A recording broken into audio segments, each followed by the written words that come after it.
So welcome also from my side to this second session.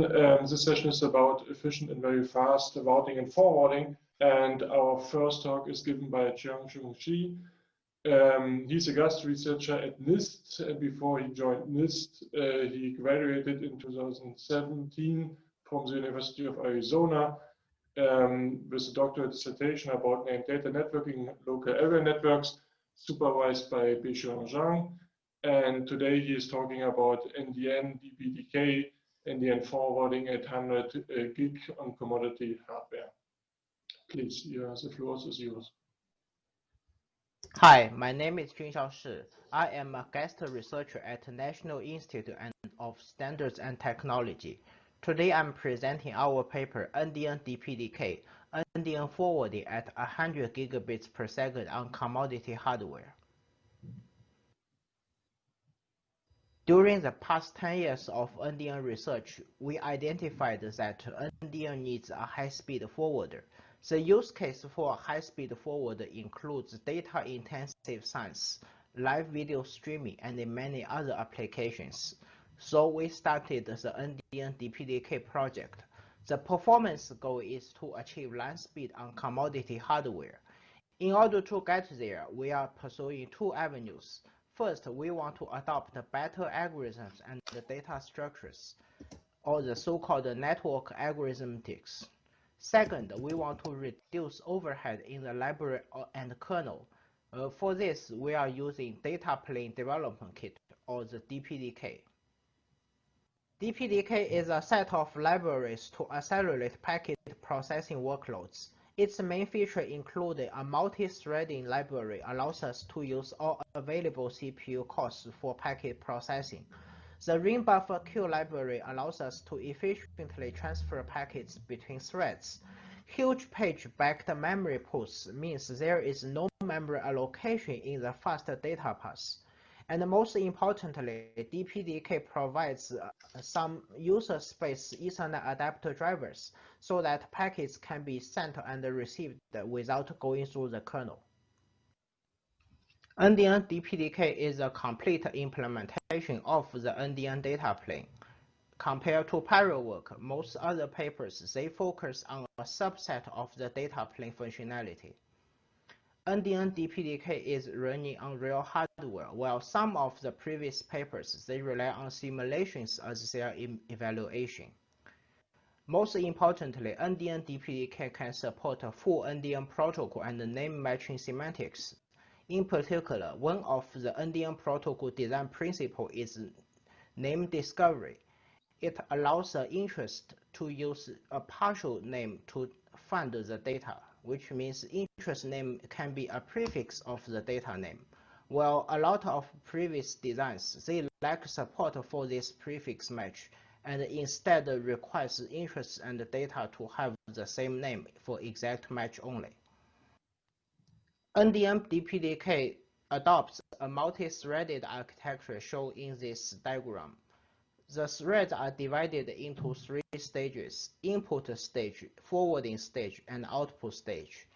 In the input stage, the input thread receives Ethernet frames from Ethernet adapters, decode those packets, perform NDN-LP reassembly if the packet were fragmented. Then they will dispatch packet to the forwarding thread using their name or other criteria which I will describe later. The forwarding threads, they each contain the PIT, CS, FIB, and forwarding strategies, and they will process the packet according to the NDN protocol. And finally, the packet will be transmitted with the output threads. NDN-DPDK's data structure design took a few inspirations from the ANCS 13 paper named Data Networking on a Router, Fast and DOS-Resistant Forwarding with Hash Tables. In particular, we adopted the two-stage longest prefix match algorithm. On the engineering side, we use read-copy update or RCU mechanism to protect the FIB entry, so that it can be updated from management and routing protocols. We also merged the strategy choice onto the FIB entrance. Instead of using a separate strategy choice table. This allows the forwarding thread to perform only one namespace-based lookup and determine both the strategy and the next hops. The measurement information as well as the packet counters used in the forwarding strategy is also stored in a dynamic portion of the FIB entry. That portion can be updated without going through the RCU mechanism. We replicate the FIB onto every NUMA socket. Here, NUMA stands for Non-Uniform Memory Access. In modern server hardware, if the server has multiple CPU, each CPU along with some amount of memory and the PCI devices are organized as NUMA socket.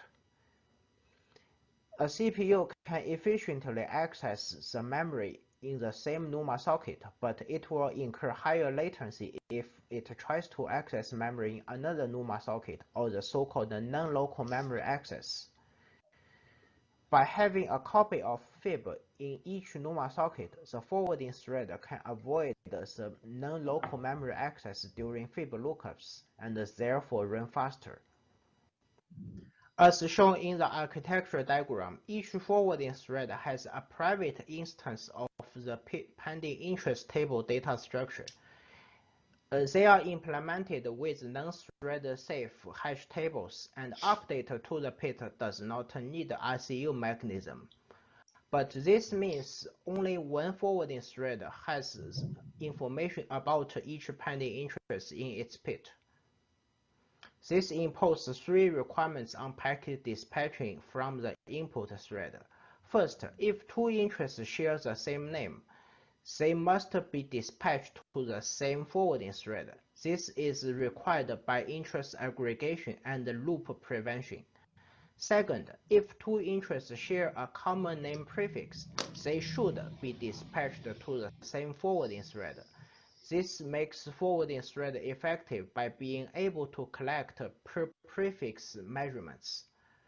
The third requirement is for a data or NAC packet, they must be dispatched to the same forwarding thread that processes the interest, because only the PIT in that forwarding thread has information about the pending interest, and they can allow the data or NAC to go back to the downstream.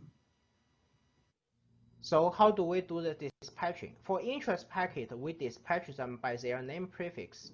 Speaking of name prefix, you will think about the FIB, because FIB is a mapping from name prefix to a list of next hops and other information. However, FIB is a fairly complicated data structure. It is too expensive to perform FIB lookups in the input thread. We need a much simpler data structure. So we designed name dispatch table, NDT. NDT is a mapping from hash of name prefix to forwarding thread ID. It is implemented with a linear array of atomic integers, so it is much simpler than the hash table-based FIB. So how it works? When input thread receives interest, it will compute the hash of the first two name component, but according to your name network environment, you can change the number 2. It is configurable. Then it will choose the NDT entry using the last few bits of the hash value. Then the value of that NDT entry indicates which forwarding thread should process the packet. In this case, it's forwarding thread 1, so the interest is dispatched to forwarding thread 1. This mechanism allows interest with the same name or sharing a common name prefix to go to the same forwarding thread, and thus fulfilling the first and the second requirement I mentioned earlier. For data packets, the name dispatching based on NDT would work most of the time except one case. Suppose the interest name is /A, it goes to the forwarding thread identified by the hash of /A. But NDN allows interest and data to have prefix match, so data name could be longer than that. The data name here is /A/B/1. It would go to the NDT entry identified hash of /A/B, which might be a different forwarding thread, and that does not know about the pending interest. To solve this problem, we introduce PIT token. We use PIT token to associate interest and data. PIT token is an opaque token carried in a hop-by-hop field. It is part of the NDN link protocol. Every outgoing interest from NDN-DPDK forward carries a PIT token, and the upstream node is expected to put the same PIT token in data or NAC packet in reply to an interest. NDN-DPDK's PIT token contains two parts, a forwarding thread ID and a PIT entry index. Here is how it works. First, the downstream node sends us an interest. It might carry a PIT token, but we don't interpret the structure of that PIT token since it is an opaque field. In our input thread, it uses the name prefix to look up the name dispatch table, and in this case, it determines that forwarding thread 1 should be handling this interest. The forwarding thread will insert the PIT entry, and in the PIT entry, it will remember the downstream's PIT token. Then, in the outgoing interest, it carries our own PIT token, which indicates the forwarding thread ID is 1, and it also has a PIT entry index. The upstream node can forward or answer that interest, and in the data packet coming back, it is required to carry the same PIT token.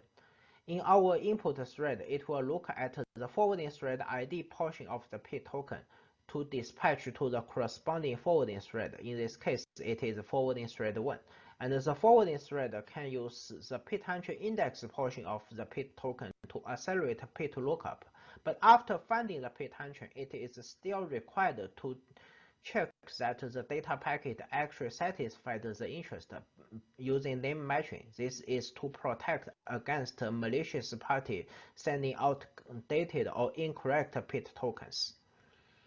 And finally, the outgoing data packet carries the downstream PIT token we remembered earlier in the PIT entry, so that the downstream node can match up its interest and data as well. One of NDN protocol design principle is in-network name discovery, in which interest should be able to use incomplete names to retrieve data packet. But our content store is a hash table. Hash table only supports exact match. In order to have prefix match in the content store, we introduce indirect entrance. Suppose interest AB was satisfied by data packet ABC1. We first insert a direct entry ABC1. It contains the data packet itself, and this entry can be used to satisfy future interest with an exact name ABC1. We also insert another entry, the indirect entry named after the interest AB. This can satisfy future interests with the same prefix name AB. The indirect entry does not contain the data packet. It has a pointer or reference to the direct entry. But for indirect entries to work, the consumers are expected to use a consistent name for name discovery. If the consumer is using a different name to do name discovery, so for example, ABC, the new interest cannot be satisfied by the content store since it cannot find the entry, so that it has to be forwarded to the upstream and probably satisfied by the producer. But after that, it will get another indirect entry pointing to the same direct entry without duplicating data packet storage. Following the idea in the ANCS 13 paper I referenced earlier, we combined the PIT and the CS into a single hash table called the PIT-CS composite table, but then we expanded from that design in several places. First, in our name-based hash table index, we include not only the interest or data name, but also the chosen forwarding hint delegation. This allows our forwarder to securely support forwarding hints. Then we added a token hash table. It is keyed by a 48-bit token, which is the PIT entry index portion of the PIT token as appeared in the packet.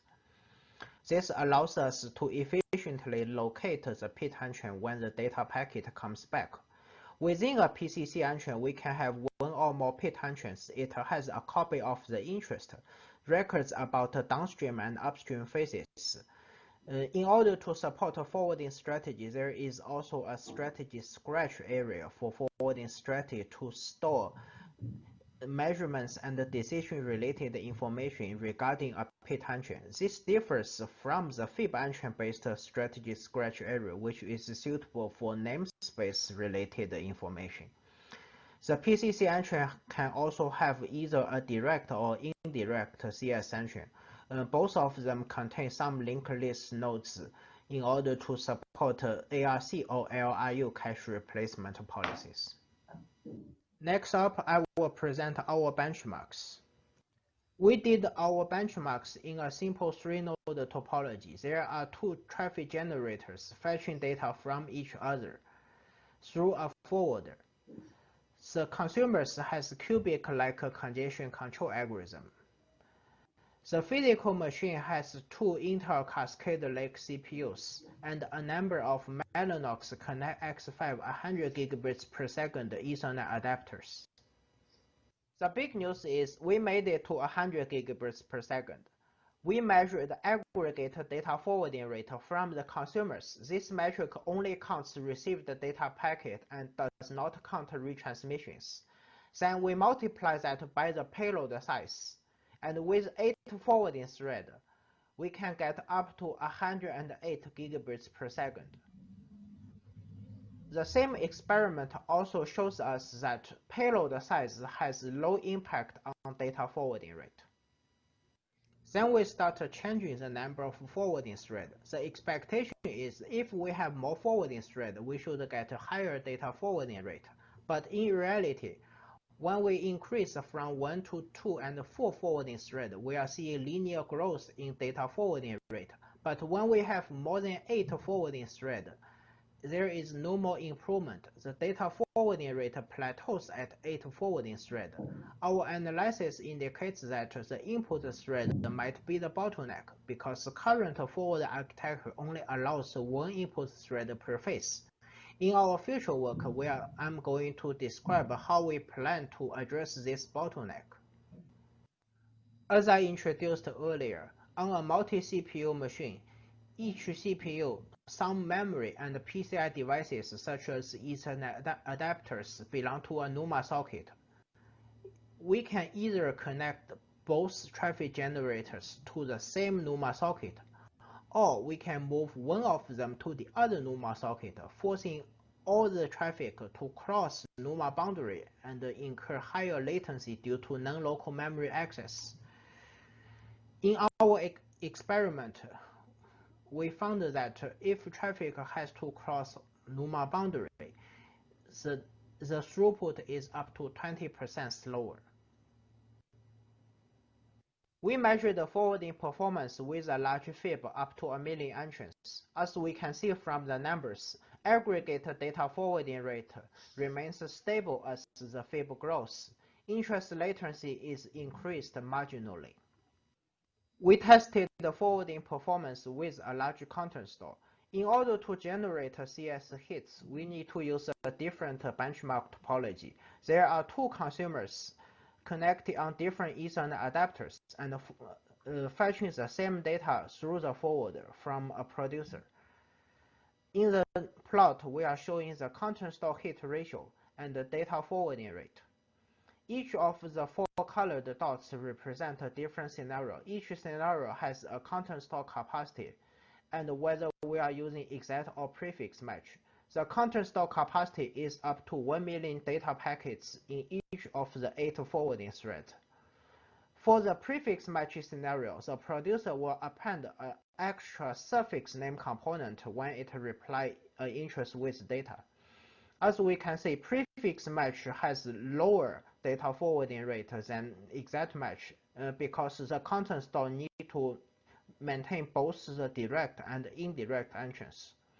We can also see that a higher CS hit ratio results in a higher data forwarding rate because the forwarder only need to process fewer packets. We also tested the packet processing latency with large content store capacity. As we can see from the CDF plots, exact match and prefix match, as well as different capacity, results in similar latencies. In the worst case of those scenarios, At 90th percentile, the interest processing latency is just under 5 milliseconds, while the data processing latency is about half a millisecond. In our future work, the most important is removing the input thread bottleneck. This includes some design changes to allow having multiple input threads per phase. Then we want to explore using the receive side scaling feature of the existing Ethernet adapters to dispatch data or NAC packets. Then we can consider using extended Berkeley packet filter or FPGA hardware logic to dispatch the interest packet using the name dispatch table. We also want to expand the content store to NVMe disk storage.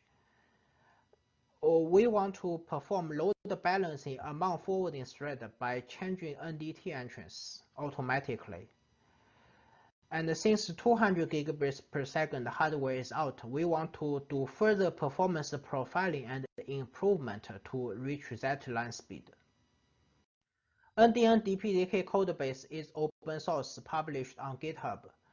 It contains the forwarder, the traffic generators, some GraphQL-based management tools, and the NDN Go library for application development. The licensing is dedicated to public domain. Thank you for your attention. Oh, thank you for the talk. Yeah, very nice talk, and in particular, very nice that you published the code base, make the code base publicly available. Regarding the questions, I mean, there was a question about a packet generator that you use. Maybe you can briefly comment on this. The packet generator I use is called the NDN-DPDK. This is part of the NDN-DPDK codebase. It has a producer that answers every interest, and the consumer, I use the cubic congestion control algorithm. It can send the interest really, really fast, and then just count how many comes back. And then there was about the question from Christos. What happens, I mean, whether the PID token is the same across multiple hops or not? PID token changes hop by hop. Each forwarder is going to put in a new PID token, but when the data goes back to the downstream, I will put back the original PID token. And the PID token contains the forwarding thread ID of this forwarder. So I cannot really use the same one. And I also should not, because that would require universal agreement. That's undesirable.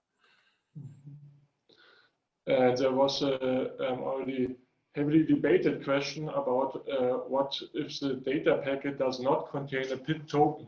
What happens in the network? Data packet must carry the same PID token as the interest. This is part of the NDN link protocol, which is agreed upon in the NDN development community. If you don't have it, the data packet gets dropped. So if there's a node in the network that does not comply with the specs, it is just dropped. It doesn't harm the network or the local system, right?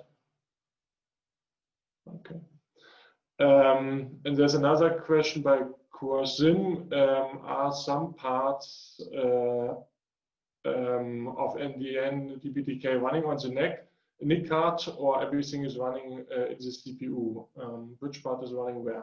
Right now, almost everything is in the CPU, but I'm trying to move some of the dispatching functionalities, some parts of the input thread into the NIC, because the input thread turns out to be a bottleneck now.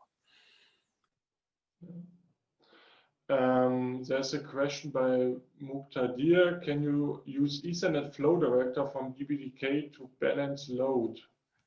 If he means the DPDK's flow API, yes, I'm trying to use it, but a lot of hardware doesn't support this at all. Once they see it's not IP traffic, it doesn't allow me to use that. And then all the packets end up in the same queue. Okay. I'm trying to find a card that allow me to do that, so I can do better balance. So if there's someone having experience on this, he or she should contact you. There's a clarification follow-up question about the case when the data packet does not contain a PID from David. The question is, that means that if you get an interface with a PID token, the returning data must not carry the same PID token. Moreover, NDN-DPDK requires the PID token. Other forwarders may or may not. I mean, if you get an interface with a PID token, must the data packet carry the same PID token or not? Yes, data packet must carry the same PID token. There is an implication on multicast. This scheme doesn't work well in multicast, but for point-to-point links, you just follow the spec carry the same PID token. Yeah, okay. So for any broadcast regime, in particular wireless or something like this, you would have an issue. Yes, as NDN-DPDK is mainly designed for wired networks. So then you don't have multicast involved. Yeah, sure.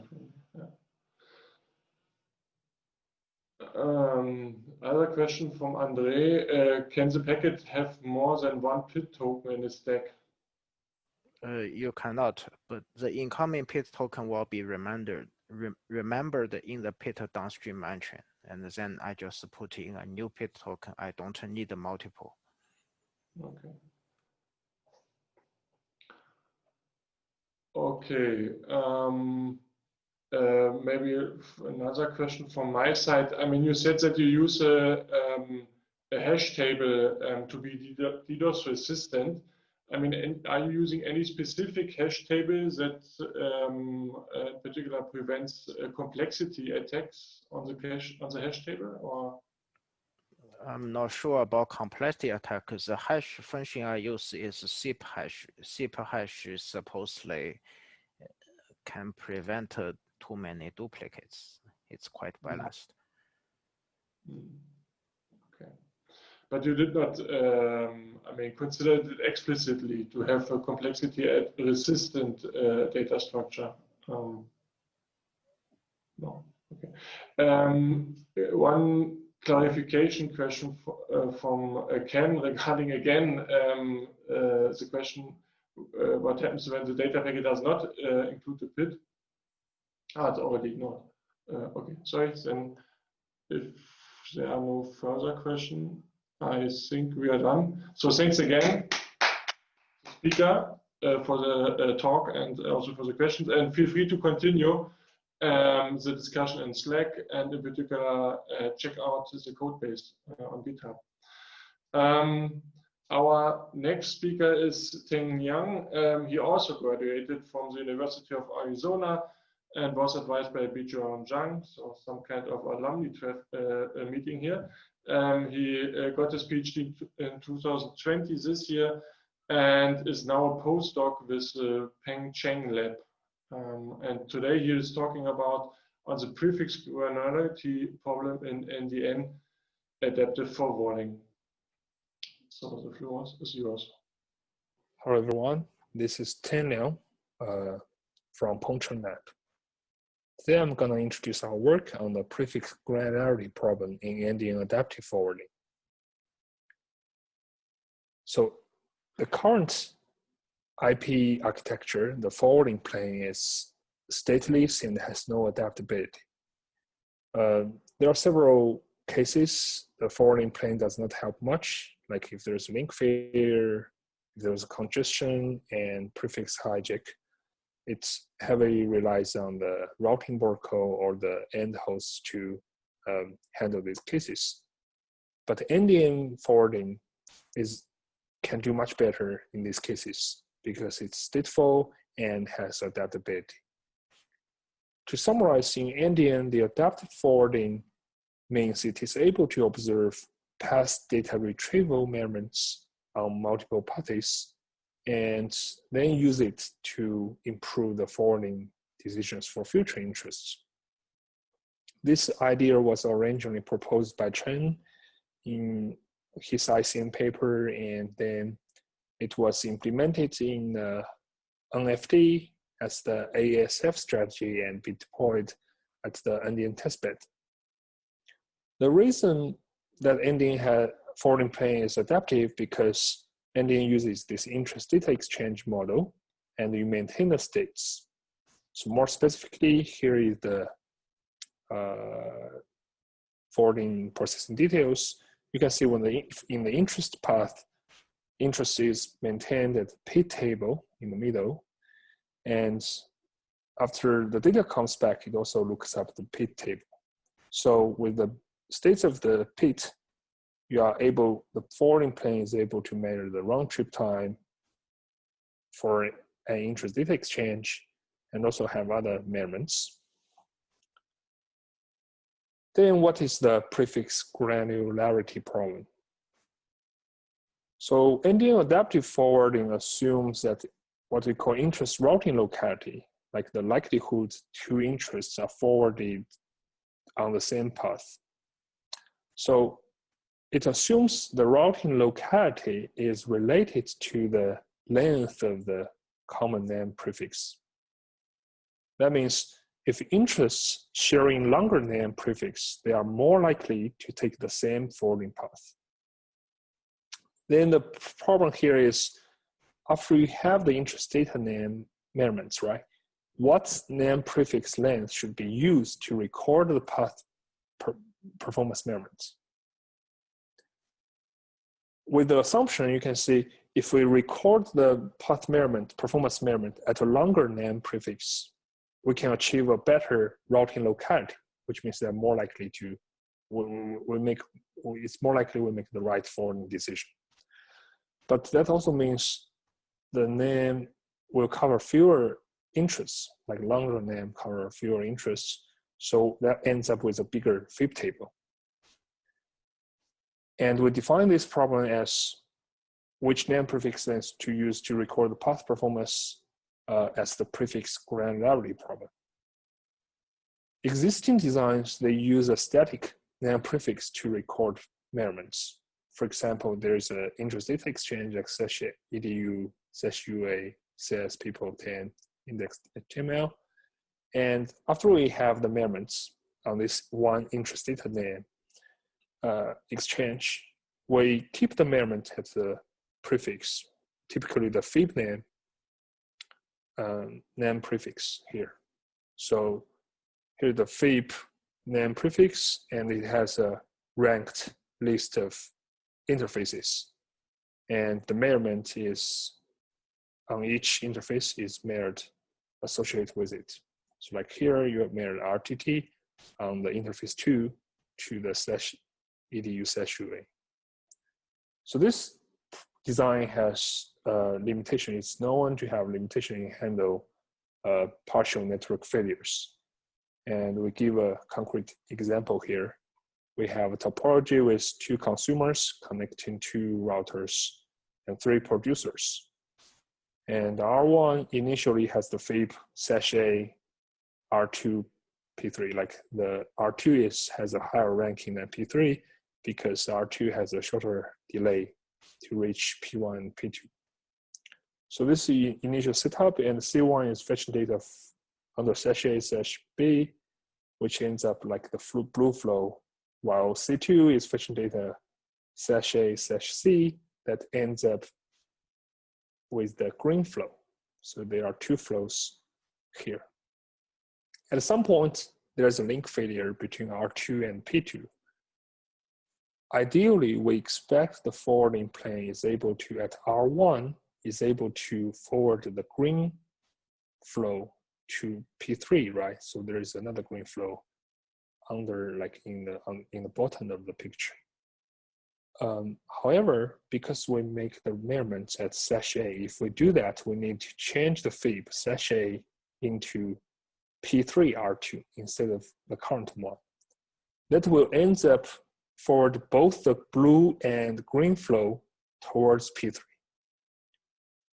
So that will result like the blue flow will suffer from a longer delay path. So that means no matter you change, if you don't change it, the green flow cannot retrieve data. If you change it, the blue flow suffers from longer delay path. And we actually simulate this scenario in NDN-CM with ASF strategy, exactly scenario. And we find after link failure, the C2 is unable to retrieve it. That means the adaptive forwarding didn't change the FIB ranking.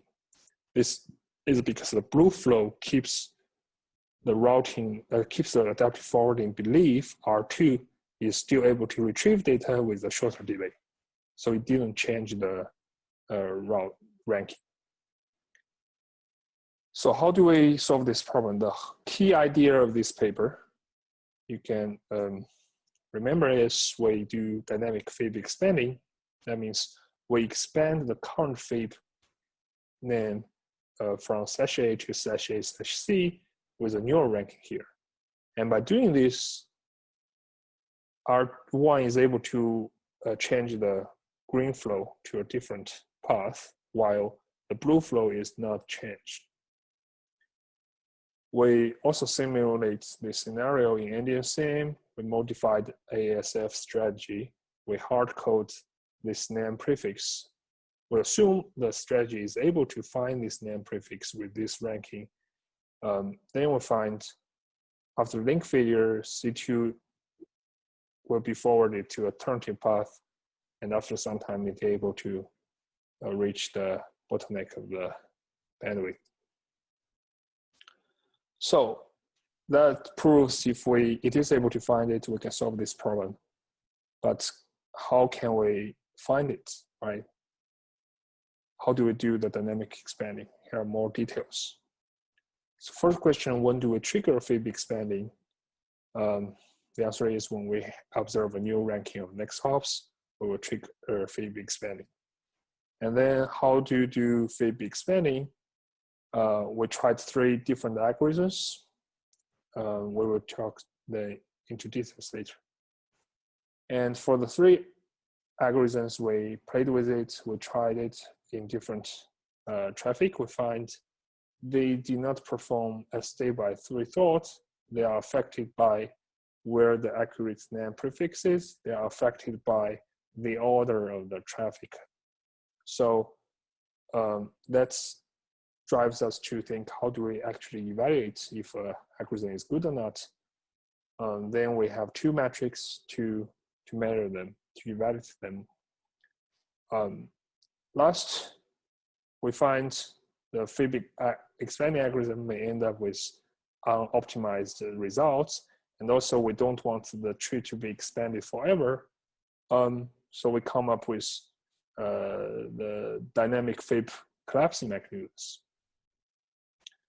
So next I'm starting with the FIB expanding algorithms. The first one, what we call the top-down FIB expanding, that's how we do it in a top-down manner.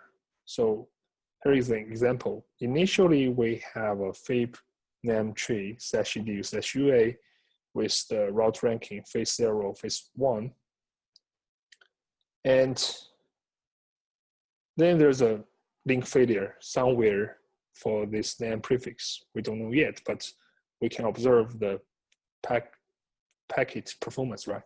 Like for the first interest data exchange, we observe different paths, different path ranking. Like phase 1, it performs better than phase 0.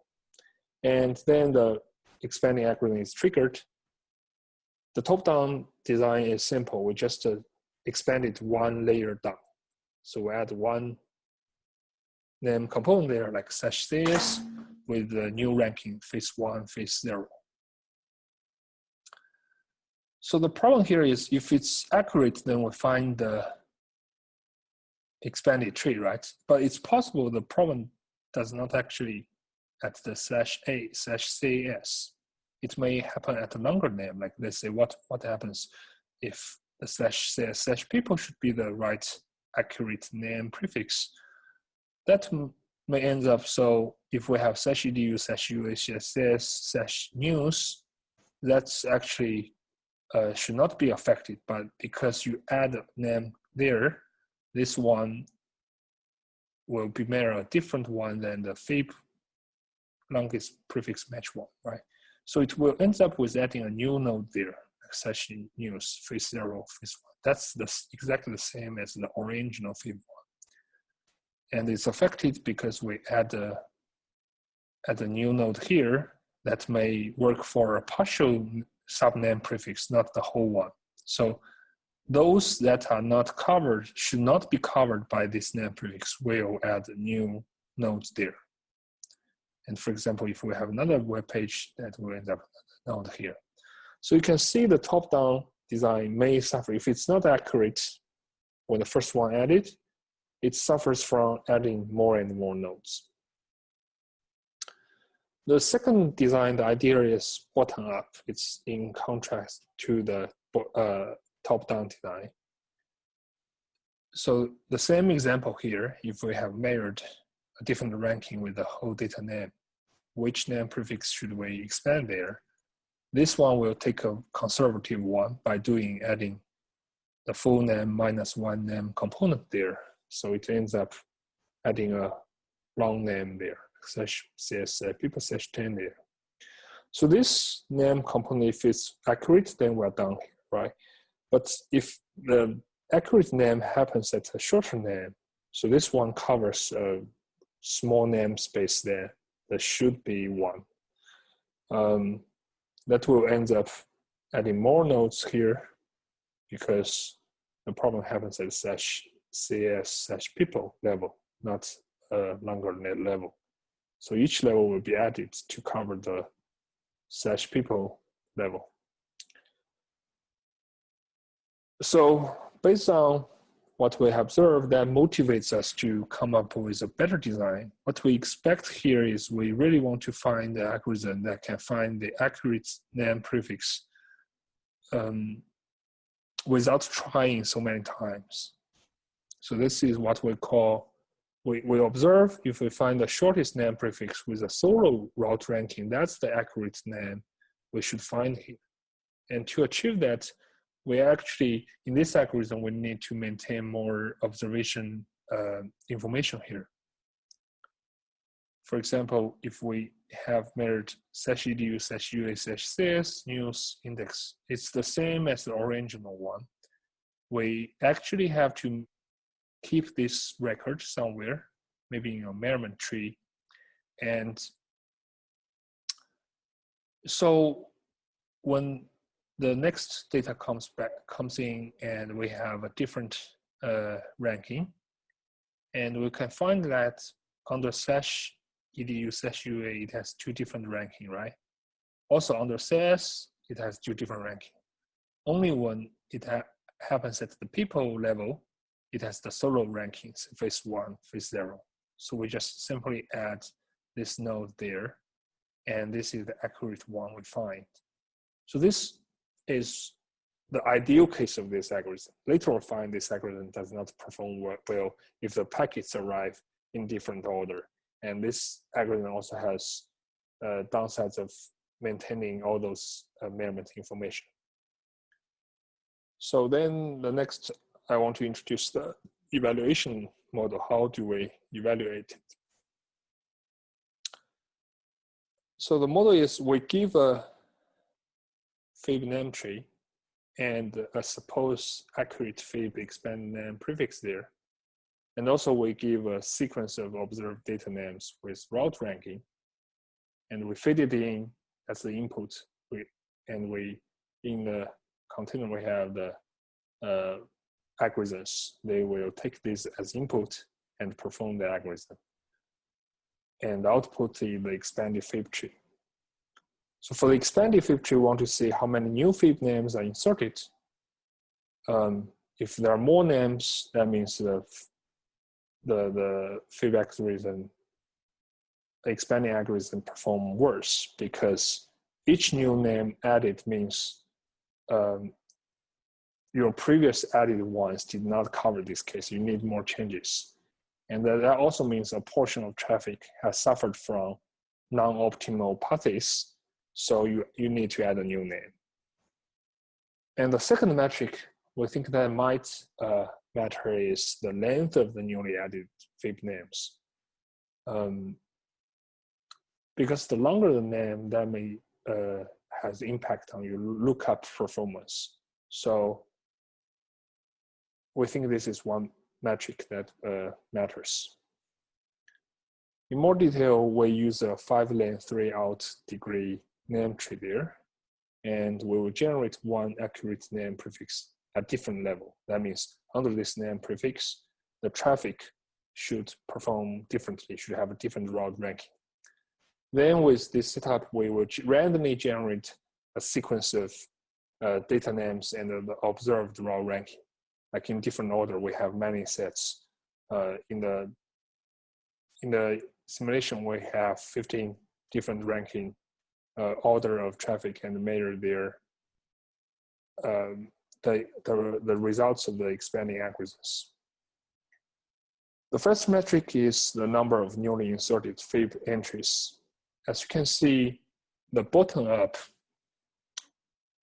performs the worst. It has most number of FIB entries in level 1 and level 2. This is because it's if the nodes then need to be changed at level 1, because there are more nodes at a higher level, like it has a deeper nodes. So those nodes will need to be added to cover this level 1 namespace. So that will end up with a lot of nodes there. And you can see if at the level 4, that's the accurate one. So it performs as the optimal. The optimal means you just add one name there. And the top-down design is similar. Like if the problem happens at L1, you need that because it always starts from one level down. It didn't change the current level.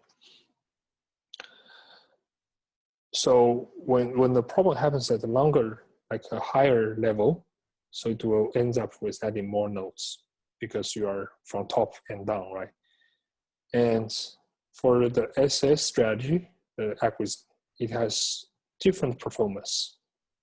The best case, that depends on the arriving order. If the best case, it can achieve the optimal one, like the example we gave. It is able to measure the different ranking and to find the one that's has the best, find the accurate name prefix. But if the packet arrives differently, your observation will change, right? That may make you think differently. So in the worst case, it actually performs, the blue line performs even worse than the top-down design. The second metric is the average height of the inserted FIB entries. And we also find the bottom-up design algorithm performs the worst, while for the SS strategy, the worst case is still worse than in L2, L3, L4, it is worse than the top-down design, while the best case is, can still achieve the optimal one. So actually after these measurements, we, for this simple scenario, we think the top-down design is the best one because of it's stable, it's easy to implement, and also for the SS strategy, there's another overhead, which is to maintain the measurement tree that we didn't show up here. And another contribution of this work is we optimize the NDN adaptive forwarding processing. The current forwarding, adaptive forwarding, it actually needs to update FIB on each data reception because you need to update the measurement, and the measurement is associated with FIB. So this is the longest prefix match for each data arrival. So we want to reduce the number of FIB lookup, reduce the number of FIB lookups. So by doing that, we keep the measurements associated with the FIB PIT. And because most traffic, they use the best path, and their measurements does not matter much because the measurement on one path does not make a change to the ranking of multiple paths. So only when you try multiple paths, and you may be able to make a different ranking of next hops, right? So, but in that case, within the lifetime of PIT entry, If it's only one path, we can just get rid of it. If it's within the lifetime of pit entry, we have different ranking, we will update the FIB. So by doing this, we filter out most packets. So the summary of this work, we define the prefix granularity problem, and the key is to balance the trade-offs between interest routing locality and FIB size. The key ideas of this paper, we have dynamic FIB expanding, which is to disaggregate FIB names. We also do dynamic FIB collapsing, which is to aggregate the FIB names. We also optimize the memory management and data processing to reduce FIB lookups.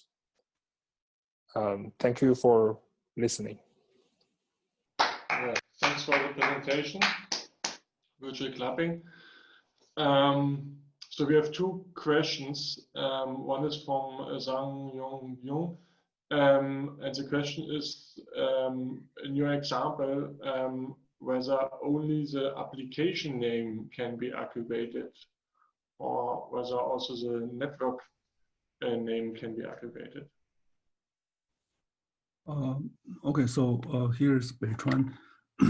Teng cannot make it because of the time difference and the schedule conflict. So to the question, in this work, we just look at the name entries in the FIB table or in the packet.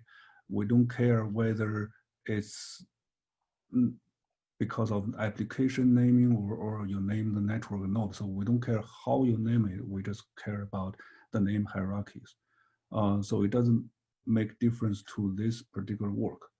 But I also read the second question. I think its second question is actually how much you can aggregate. That's something we don't deal with, and I don't have a definite answer to that question because right now there's no large-scale real NDN or ICN applications going around, so there's no measurement. We don't know that.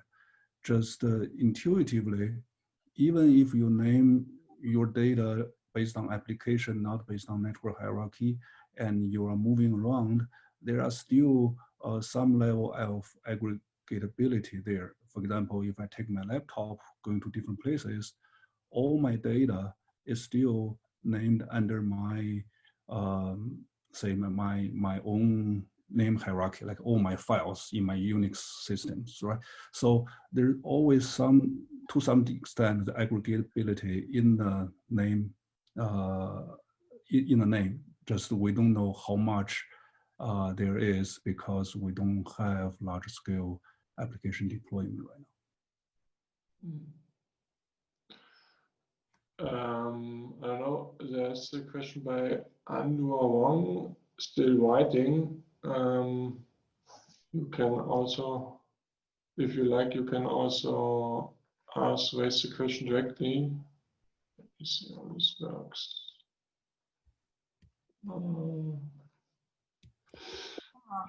Hi, this is Andrew. Yes. Hi, so a quick question related to how aggregable NDN names are.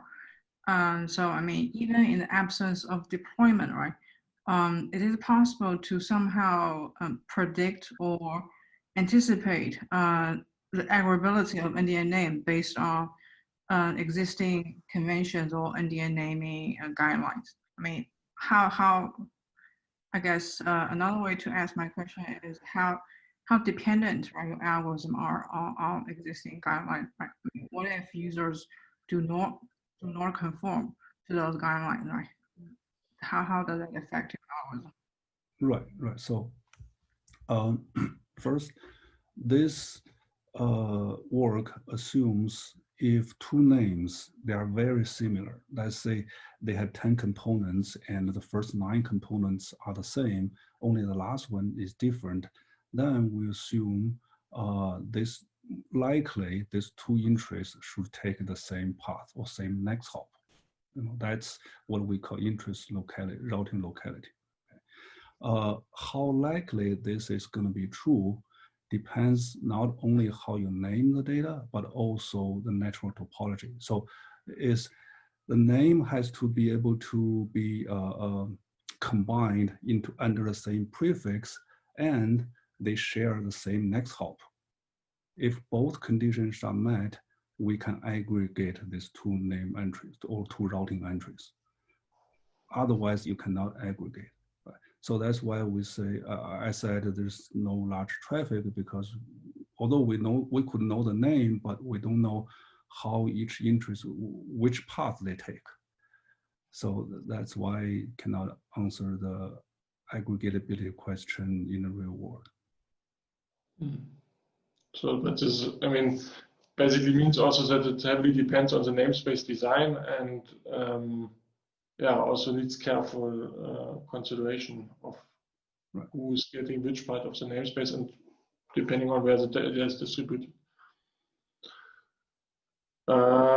Okay, further questions? There are no further questions. Then let's thanks again the speaker.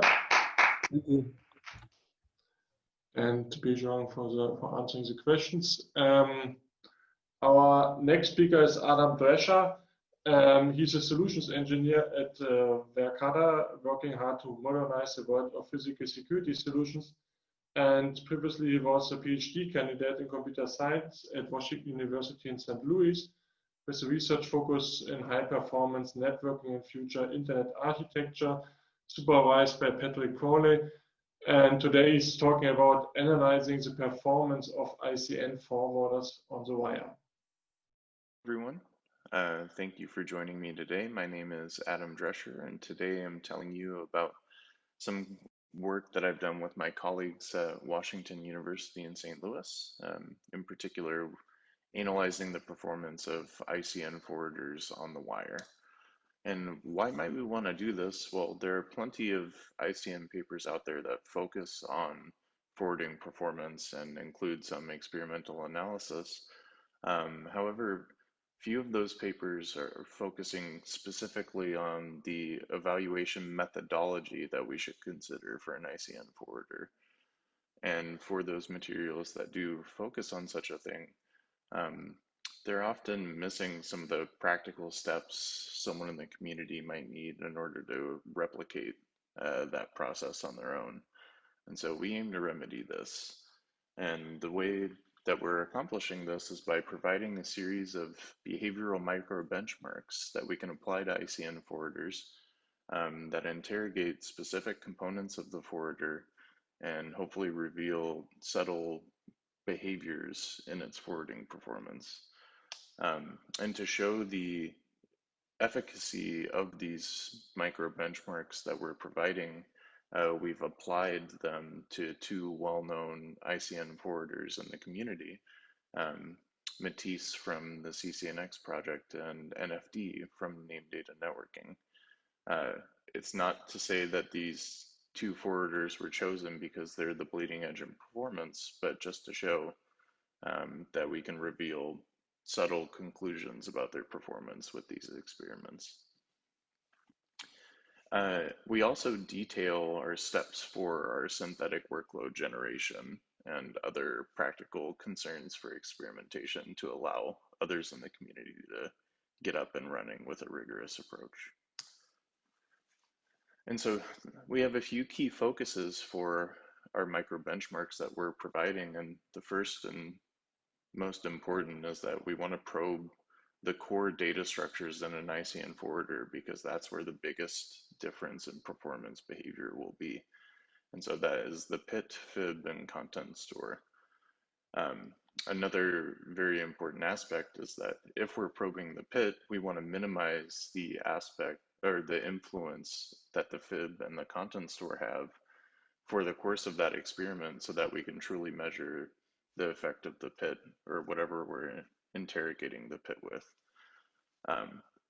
And so minimizing the other core structures so that you can focus on the structure you're investigating is important. And by doing these things, we can reveal some pretty subtle interactions without instrumenting the forwarder itself, only through end-to-end testing. And so first I want to talk a little bit about how do we do our synthetic workflow generation.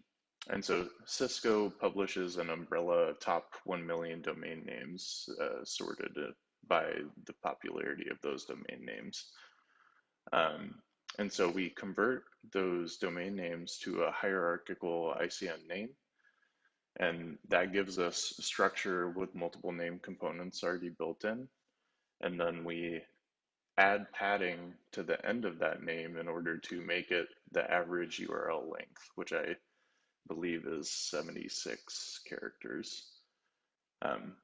Once we've developed this list of all of these padded converted ICN names, we now sample that with a zip distribution, since they are still ranked, with alpha values taken from a useful RFC 7945.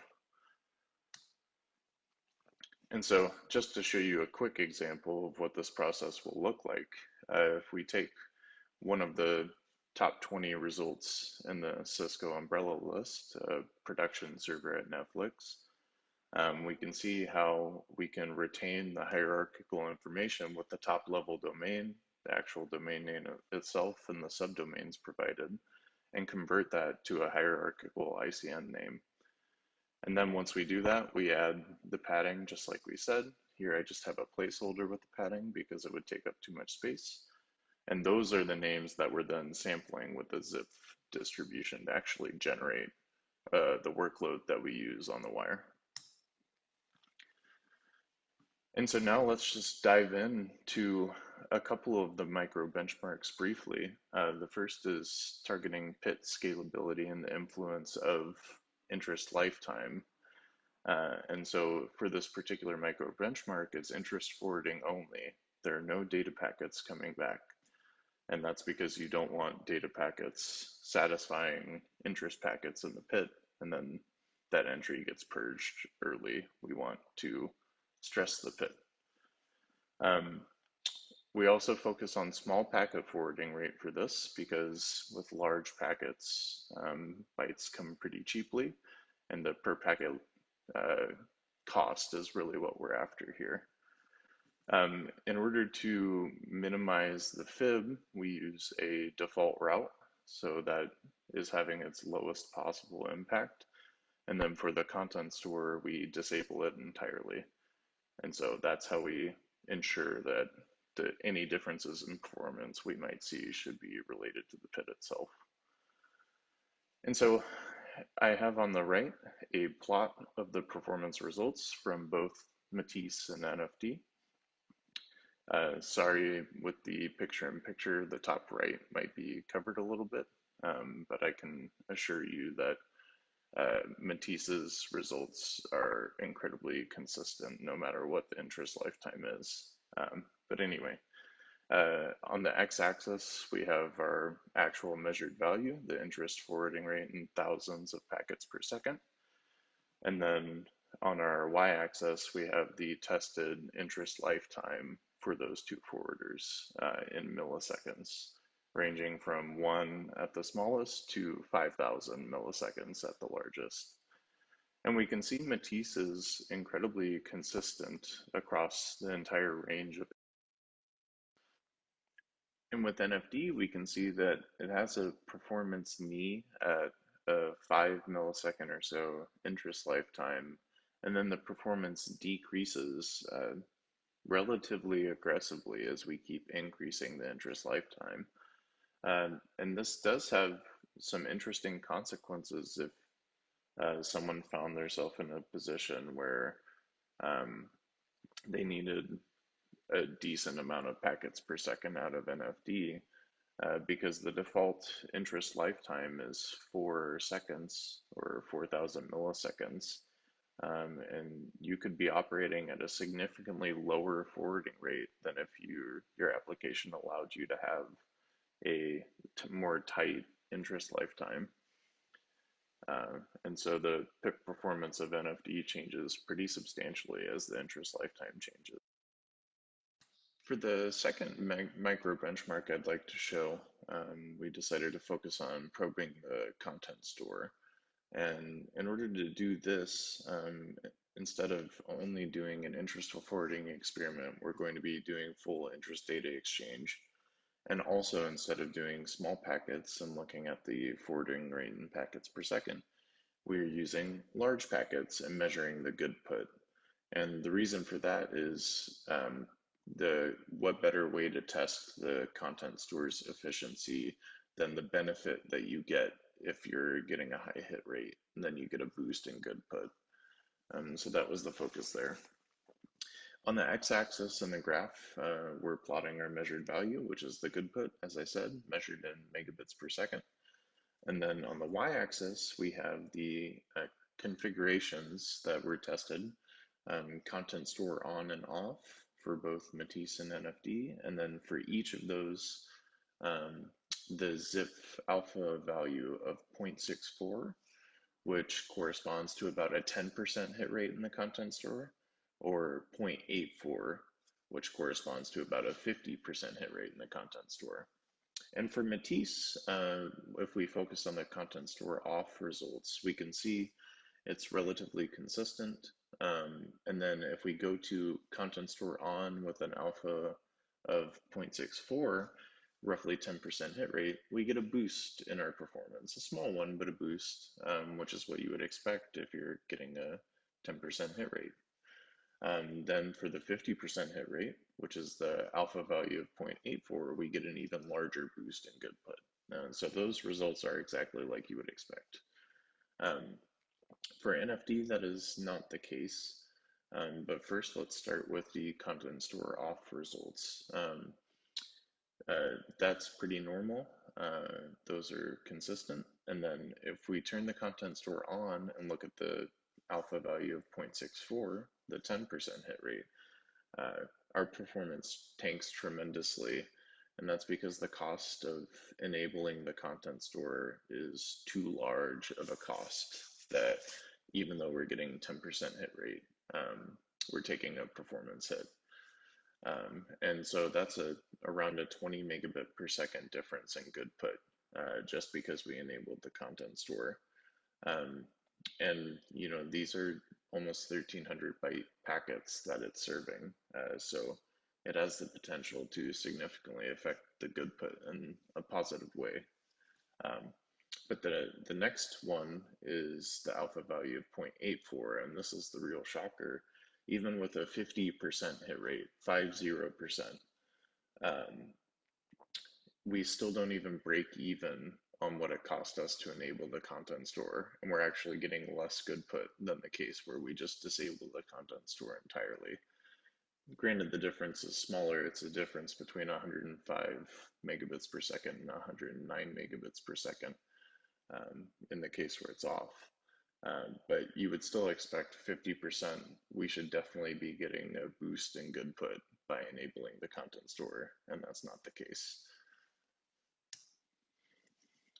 For future work, improving the way that we distribute the names beyond just a standard zip alpha 0.64 or 0.84, you could also have separate distributions for the actual domains that we were using, and then a different distribution for the actual name of the content.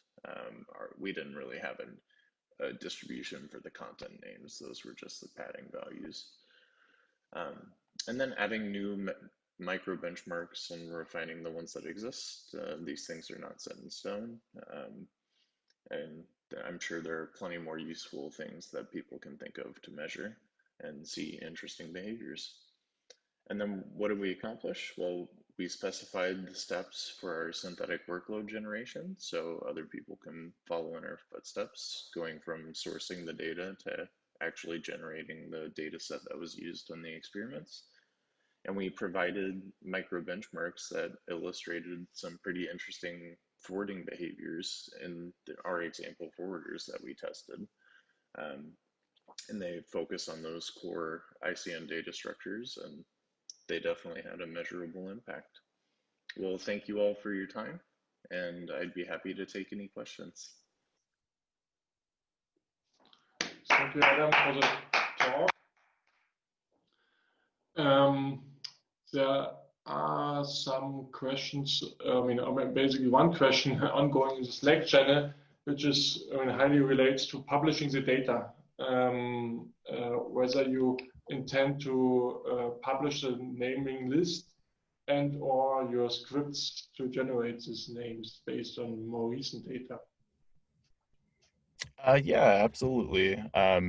I too wanted ICN names when I was actually writing this paper, and unfortunately it was down or not actively hosted, and so that's why I had to go through this process of generating this data set in hopefully a rigorous way. And so I'd be happy to end up cleaning up the scripts and publishing them, and then also publishing the actual data sets I used in the experiment themselves, because they will be different every time you run the script, just because it is a random process generating the data sets.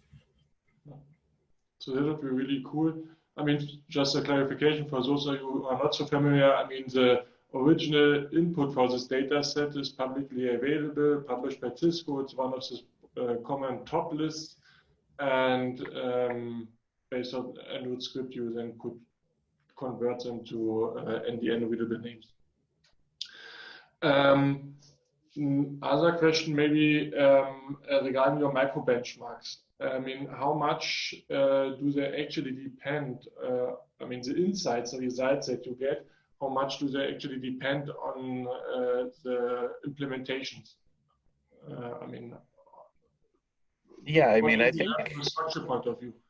I think depending on the implementation, some micro benchmarks could become more useful than others, and some micro benchmarks could become less useful than others. So for example, with the forwarders that I tested just to show the efficacy of these, the FIB micro benchmark was pretty, I guess it left something to be desired, just because these forwarders couldn't really easily scale out to FIB sizes that actually, you know, interrogates the FIB in a pretty intense way.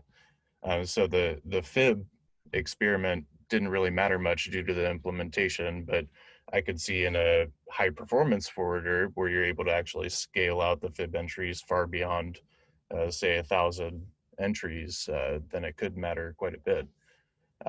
So yeah, I do think there is an implementation specific aspect for which ones will be useful and which ones will give you that information. But I think as a whole, still interrogating those data structures will give useful information no matter what. Okay. There's another question by Chavush. We can try to, maybe you can ask him your question directly. Let me see. How we can allow you to speak.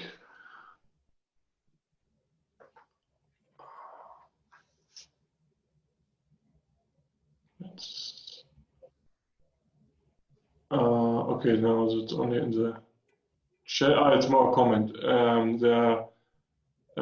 Regarding the naming generation. Okay, so you can check out the Slack chat.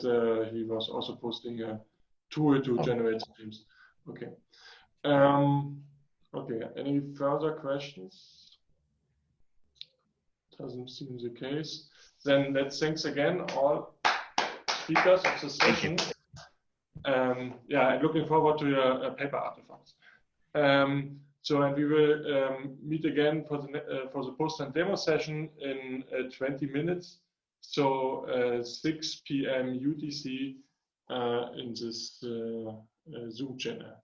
Thank you all and enjoy your virtual coffee break.